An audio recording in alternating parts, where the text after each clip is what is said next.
Hello again, and welcome to the 12th installment of Military English Made Easy. We've heard ourselves a long time ago, in August 2020, and that was due to the fact of the shortly coming Stanak 4 exams. Unfortunately, the exams were postponed indefinitely due to COVID-19 harder restrictions, and we're still waiting for the exams to happen. So here we are back with yet another part of military basic English, and this episode will be about leaders and leadership. By definition, a leader is one who guides, conducts, or directs the actions of others. Leadership requires high physical, moral, and intellectual fitness, as well as special education, training, and experience to enhance the qualities of personality and character. Long time ago, Napoleon Bonaparte explained the major trait a leader should have by giving a very simple example. If you build an army of 100 lions and their leader is a dog, in any fight the lions will die like a dog. But if you build an army of 100 dogs and their leader is a lion, all dogs will fight like a lion. While John C. Maxwell grasped the essence of being a leader by stating that a leader is one who knows the way, goes the way, and shows the way. Leadership is the process of influencing people by providing purpose, direction, and motivation while operating to accomplish the mission and improving the organization.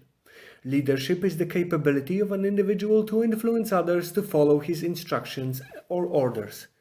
An army leader is one who, by virtue of assumed role or assigned responsibility, inspires and influences people to accomplish organizational goals. Army leaders motivate both people inside and outside the chain of command to pursue actions, focus thinking, and shape decisions for the greater good of the organization. The army uses the shorthand expression of be, know, do to concentrate on key factors of leadership. Leaders are prepared throughout their lifetime with respect to be, know, do, so they will be able to act at a moment's notice and to provide leadership for whatever challenge they may face. Inseparably linked to the inherent qualities of the army leader, the concept of be, know, do represents specified elements of character, knowledge, and behavior. Character defines who you are as a leader. It is how you demonstrate the values you uphold. Who you are is not something that can be turned on and off. It is 24 hours per day and 7 days a week on and off duty, regardless of who you might be watching. Competence in your field is accomplished by gaining knowledge and mastering appropriate skills. It is the skills you have mastered. Leadership takes place in action. What you do is as important as the be and know aspects of the army leadership philosophy.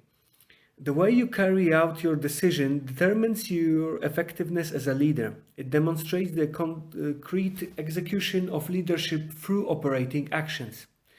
In order to become a good leader, a soldier must have the following qualities: be physically and morally fit for the responsibility to command men in battle, courageous in carrying out the tasks assigned, reliable, loyal, devoted to one's country, and knowledgeable in the use of weapons and equipment available.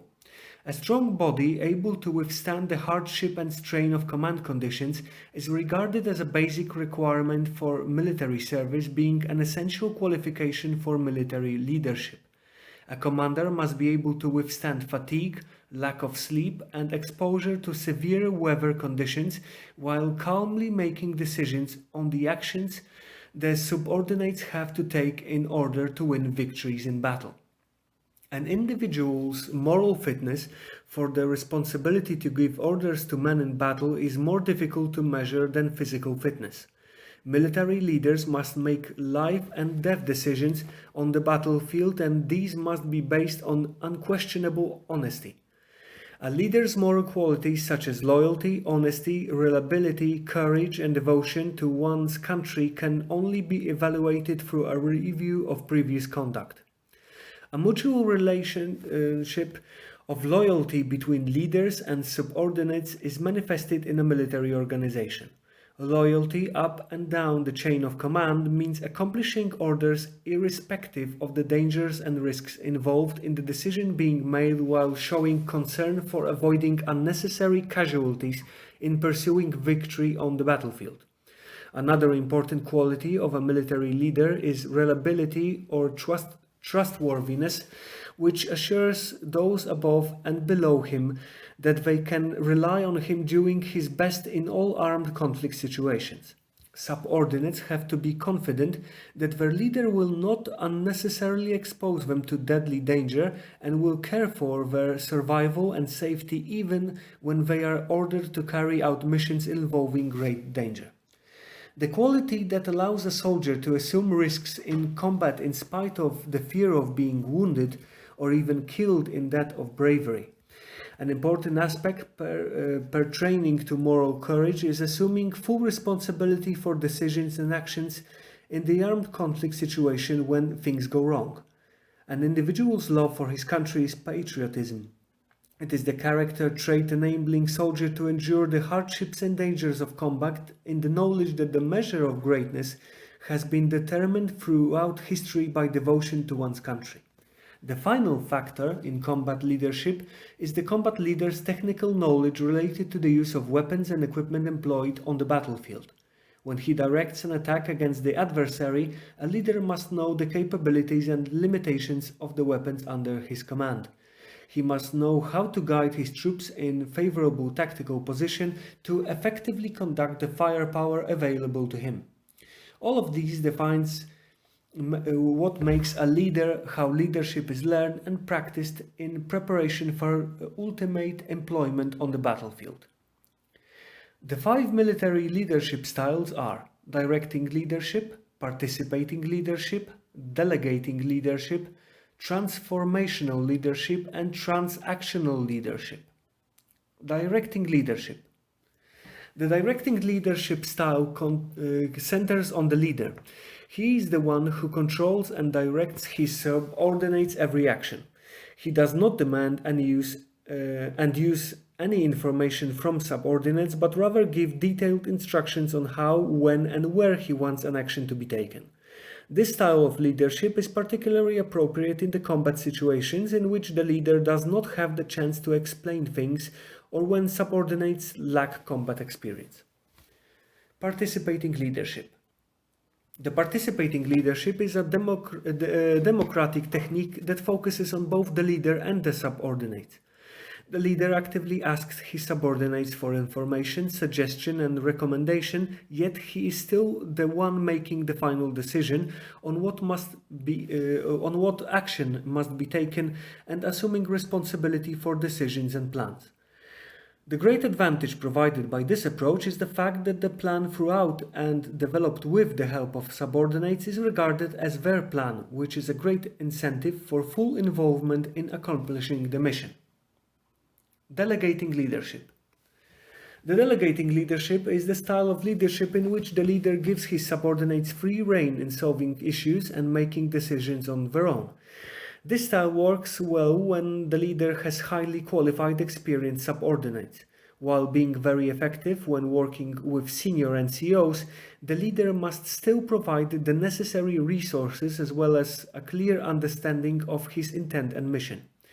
Ultimate responsibility for what happens on the battlefield lies with the leader, although subordinates are held accountable for their actions. Transformational leadership. Transformational leadership focuses on inspiration and change. It emphasizes individual growth and organizational enhancement. The leader empowers and motivates his soldiers, first as soldiers and then as a group working together for completing the mission. Another important aspect of this style of leadership requires the leader to provide subordinates with the reasons behind decisions and actions, allowing soldiers to better understand the armed conflict situation and exercise their own initiative properly if opportunity arises. It works well when the mission is accomplished with soldiers that have great knowledge, ideas, and skills in fighting a battle. Transactional leadership. Transactional leadership is like a parent-child relationship. The leader motivates his soldiers to work by providing rewards or punishment. This style of leadership is still directing in nature, focusing on how a job is done. When the leader employs only this approach, no commitment outside the short-term or specific area is ever to be obtained. The four components of leadership are always present and affect the choices the leader makes, as well as the moment he makes them. These components are the led, the leader, the situation, and communication. The led. The soldiers the leader is in charge represent the first major factor of the leadership components. Not all soldiers should be treated and led in the same manner. For instance, closer monitoring and supervision should normally be manifested when dealing with a soldier that is given a new task than with a more experienced soldier doing the same job. While praising a soldier who works hard, the leader should reprimand or punish the one who intentionally fails to follow his guidance or does not meet clear standards. He must fairly evaluate the soldier's competence, motivating and commitment to carrying out the mission so that they can take the proper leadership actions at the same time. The leader must create a climate that encourages subordinates to actively take part in mission completion. The key elements that are essential in developing such a climate are mutual trust, respect, and confidence. The second major leadership component is the leader. He must have a clear and honest understanding of who he is, what he knows and is able to do. He must know his strengths and weaknesses so that he can exercise control, discipline himself and lead soldiers effectively in battle. He must continuously make sure that each soldier is treated with dignity and respect. The leader should ask his superiors about the changes he expects with regards to the way he leads his soldiers or supports him in conducting any operation. He can also ask peers for specific suggestions and advice, as well as experienced subordinates on how well he provides the necessary information and resources when issuing orders. In the effort of improving himself, he should consider all these points of view. The situation is the third major leadership component.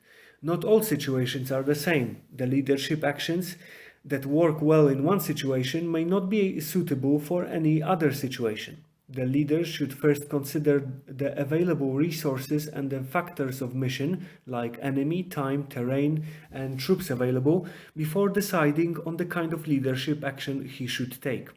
He also has to take into account the subordinate's level of confidence, motivation, and commitment on the mission accomplishment. In some combat situations, he may have to closely monitor and provide guidance to subordinates, while in other situations he may only have to listen to their good ideas and encourage them. Also, the situation has an impact on the timing of a leader's actions. For example, confronting a subordinate may be the correct decision, but may not lead to the expected result if the confrontation occurs too soon or too late.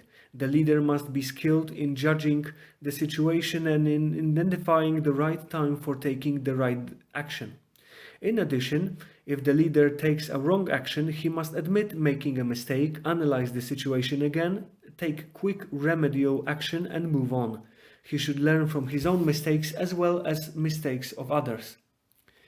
Communication is the fourth major leadership component. It consists in the exchange of information and ideas between the leader and his subordinates. Communication is effective when the subordinates understand exactly what the leader is trying to tell them and when the leader understands precisely what they are trying to tell him. It can take place in oral or written form, through actions, or through a combination of all of them. The way the leader communicates in different situations is important. The choice of words, tone of voice, the physical action, and all combine to impact upon those under his command. The ability of saying the correct thing at the appropriate time and in the right way is also an important aspect of leadership. Effective communication is achieved only when the soldiers listen to and understand the leader. At the same time, the leader should listen to what soldiers tell him. Emotions are an important aspect of communication. Good listening is hard work, but is still a skill any good leader must learn, since subordinates will listen to the leader only if he listens to them. To sum up, the four major leadership components are always present, but their effects vary from each situation. The most important component is in one situation may have little importance in the other. In choosing the best course of action, the leader must constantly take into consideration all four components of leadership. Mistakes take place when leaders fail to consider all the four components, as well as the manner in which they affect each other in the mission completion. Honest and correct self-assessment, study and experience will improve a leader's understanding of the four major components of leadership. There are certain principles of leadership against which an officer can assess himself or herself as a leader and develop an action plan to improve his or her ability to lead. Know yourself and seek self-improvement. This means a leader continually develops his strengths and works on overcoming his weaknesses. Doing so will increase the competence and the confidence the soldiers have in his ability to train and lead. Be technically and tactically proficient. The leader is expected to be technically and tactically proficient in his job. This means that he can accomplish all tasks to the necessary standards. Moreover, he is responsible for training his soldiers to do their jobs properly. Take responsibility for your actions. To lead always means assuming responsibility. The leader needs subordinates who are able to handle responsibility and help him carry out his mission. At the same time, the leader needs subordinates who take the initiative and solve a problem that may encounter without waiting for the leader to tell them what action to take. The leader should set a positive example for subordinates. Armed conflict situations require both bold and brave leaders at all levels. Make sound and timely decisions. The leader must be capable of quickly judging situations and of making sound decisions. Mission accomplishment may be at risk and unnecessary casualties may be produced when the leader hesitates or delays making a decision if confronted with the trying conditions of warfare. Set the example. An important aspect of leadership refers to the capability of setting a role model for subordinates. If a leader expects from subordinates competence, courage and commitment to accomplishing a task, then he should demonstrate these qualities himself. Know your soldiers and care for their well-being. The leader must know his soldiers and care for their well-being. They need to know what the leader wants to be done, when he wants it to be done, and the standard of performance he expects from them. A good leader will always supervise his subordinates closely to see who deserves to be praised or rewarded and who needs to be reprimanded or punished. If he supervises too much, he risks causing resentment. If he under-supervises, he will cause frustration. Build the team. Fighting a battle is a team activity. The leader must develop a team spirit among soldiers that motivates them to go willingly and confidently into combat. In order to make a quick transformation from peace to war, soldiers must be confident in their leader's ability to lead them and in their own ability to perform technically and tactically as members of the team. Employ your unit in accordance with its capabilities. The leader must be aware and recognize that a unit has capabilities and limitations. The standards set by the leader should be high but attainable. When the tasks assigned by the leader are challenging but reasonable, the soldiers will gain satisfaction. When the tasks are not realistic, being either too easy or too difficult, the soldiers will feel frustrated. To check your understanding on this week's topic, check your understanding on the following. Define leadership.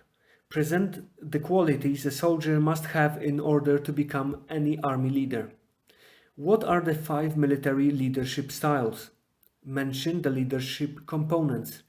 Which are the principles of leadership? And of course, If there are any words from this text you don't understand, just write them down and seek their identification by yourselves. Stay tuned for the next episode. See ya. Bye.